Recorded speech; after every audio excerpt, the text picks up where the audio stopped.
आपको ये लगता है कि जम्मू कश्मीर की असेंबली का विषय है ये डिस्कस करना? ये बिल पास हो चुका है, इस बात पे तो डिस्कशंस का सवाल ही नहीं होता।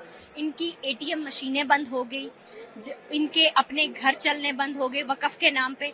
इन्होंने जो है गरीब मुसलमान, अहमदिया मुसलमान, विधवा मुसलमान बहनें हमारी जो बेसहारा थे, जो बच्चों के माँ बाप नहीं थे, उनके लिए जो वक्फ का पैसा आता था वो इन्होंने अमीर लोगों ने अपने घरों में लगाया। वक्फ के नाम पे जो लूट मचाई हुई थी, जो कि सर्चर कमेटी की रिपोर्ट बताती है कि 1200 करोड़ जो एनुअल इनकम जनरेट होनी थी वो सिमट के रह गई 163 से लेकर 167 करोड़ तक। आप मुझे बताइए बाकी का पैसा कहाँ गया? वो गरीब मुसलमानों का पैसा लूटा, जो इन्होंने लूटा है वो पैसे पे नजर रखी जाए, उस पैसे को गरीब लोगों तक पहुंचाया जाए। इसीलिए वक्फ बिल जो है उसमें जो है वो पास किया है। अभी जो अमेंडमेंट है हुई है या पास हुआ है वो इसलिए हुआ। लेकिन इन्होंने हमेशा से जनता को गुमराह किया है, आज भी ये जनता को गुमराह कर रहे हैं असेंबली के माध्यम से, जबकि ये जम्मू कश्मीर की असेंबली का विषय ही नहीं है। तो यहाँ पे डिस्कस करने का सवाल ही पैदा नहीं होता।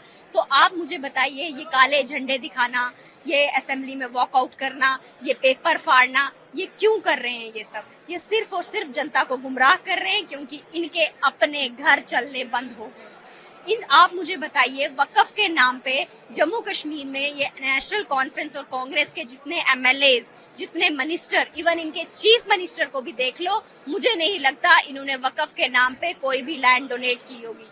तो फिर आज काले झंडे क्यों दिखा रहे हैं? भाजपा का क्या रहेगा इस समय, क्या विरोध करेगी? आप मुझे बताइए, ये बिल पास हो चुका है, इस पे असेंबली में डिस्कशन का ही मसला नहीं बनता।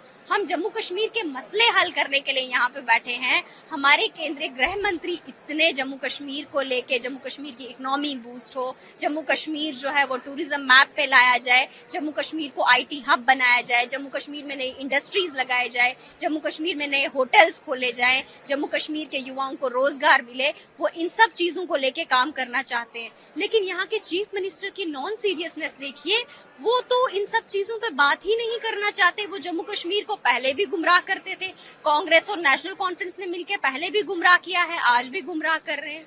तो इस तरह की चीजें नहीं होनी चाहिए। जो बिल सेंटर में पास हो गया उस पे डिस्कस करने वाली अथॉरिटी जम्मू कश्मीर असेंबली नहीं है और यहाँ डिस्कस नहीं होना चाहिए। ये पास हो गया है, सिर्फ अपनी एटीएम मशीनें बंद होने के लिए ये गरीब मुसलमानों को लूटते थे और इसीलिए आज ये काले झंडे दिखा रही है, क्योंकि इन्होंने खुद तो कुछ भी डोनेट नहीं किया होगा। Even chief minister Omar Abdullah ji ने भी वक्फ के नाम पे कुछ भी नहीं डोनेट किया होगा, तो फिर इनके एमएलए हंगामा क्यों मचा रहे हैं?